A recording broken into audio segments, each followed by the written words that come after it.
Well, Foreign Minister, thank you very much for joining us. My pleasure. First of all, your comment on the Navy seizing a ship loaded with medicine, food and other supplies. They claim it's carrying provisions for the defeated rebels. The mission organisers say it's for Tamil civilians. Do you know anything about? So obviously, any ship having to come into territorial waters of a country has to be cleared in terms of its requirements for clearance. And here is, in the event any ship is trying to enter our waters, we have the right of arrest and we must inspect. And that is a procedure. And in this regard, whatever action we are taking is a legitimate purpose towards establishing the intentions of the ones who are trying to bring this ship in. It can be threatening our national security, or at the same time it can be a humanitarian exercise. But let us examine that and let us respond accordingly. Okay, well, we'll talk about national security in just a moment. First of all, let's put that first question from one of our Vox Pops of the Tamils outside Parliament. The young lad said, I just hope, can you promise that Tamils will be safe? What about the Tamils who are already there in the country? Aren't they safe? 54% of the Tamil community lives outside the north and the eastern provinces of Sri Lanka, and they are in the other communities. And how safe are they? And they have lived all this time. They have prospered. There are so much investments that have taken place, even in the heart of Colombo, running into billions of rupees. And all that has been made by the Tamil community. Haven't they been safe all this time? What about their confidence in the system? What about the ones who are coming into the country?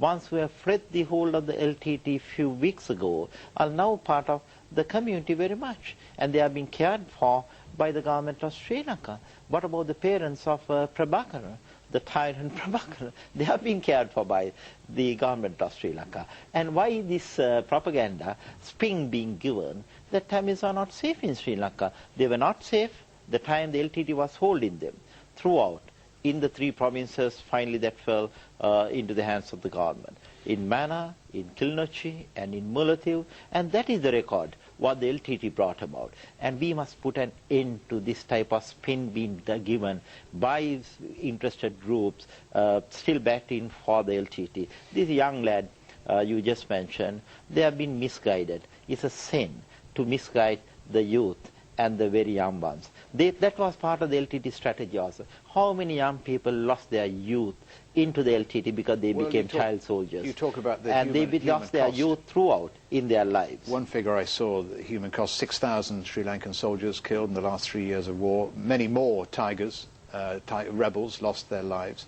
How do you begin a reconciliation process, which is the subject of another one of our questions? How do you begin that after, 21 years of war and after so many have died?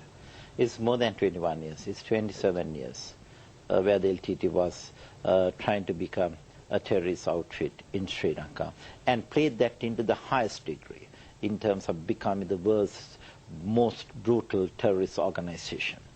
That is now the history, it's a matter of yesterday where Sri Lanka is concerned. We have completely eliminated the LTT as a terrorist organization within Sri Lanka. But there can be certain concerns we still have in the international community. That is why we are trying to have a comprehensive engagement with the outside world so that we could see that the LTT will not be able to manifest in various other forms in the world. And we'll be addressing that matter as a matter of priority. About the reconciliation, right now we have got 300,000 our Sri Lankans coming from the Tamil community who were held hitherto by the LTT in the no-fire zone as a human shield, who escaped the LTT hold and came into the hands of the government, and we are now taking care of them. They are the ones that will become our spokesman in terms of the reconciliation process. You're looking after those who are held as human shields. Absolutely. I want to move on to this call for war crimes investigators, the allegations of war crimes. Sri Lanka, the UN, shrugged off calls for an inquiry. Would you welcome an inquiry to clear the air, if nothing else? Let us understand the definition of war crimes, how the definition is being given. And within the framework of that definition, where do you find Sri Lanka coming? A democracy, exercising the legitimate right of protecting its people against terrorism, and dealing with terrorism is a right that everyone has to deal with. And if we failed to deal with terrorism, during our period in office, will be held accountable by our people to have failed in permitting terrorism to be there. And we have done so. And today I am happy to announce that we have eliminated terrorism because we dealt with it. That won't come within the definition of war crimes that people are trying to once again try to hype this up unnecessarily. Okay, well, you're resisting calls for investigators to go in. I want to move on to the displaced, the huge numbers of people who have left their homes, fled fighting at the beginning, many hundreds of thousands. How or what action are you taking now to try and return those displaced to their homes? And are you allowing complete humanitarian access to the camps? It's already allowed. There are over 52 agencies working within the camps, within the villages, which we termed as the welfare villages. The UN agencies are already there. And we have got around 16 INGOs, another 24 NGOs who are backed by other international organizations, the ICRC included. And we are looking forward to see that they return back to their places of original habitat. That is what is most important to us, not to keep them in the welfare villages, but to see that they return back to their own villages, where we'll develop the infrastructure, we'll provide water, electricity and housing. One may ask, how are we going to do this? But we have done this previously on two occasions. Once, when tsunami struck us in the north and the east, we have cleared those areas and we have restored normalcy to all parts of the eastern and the southern part of Sri Lanka. We have done that once again in 2006 to 2008, 2007 to 2008, in the eastern part of Sri Lanka when we cleared the area from the LTT hole.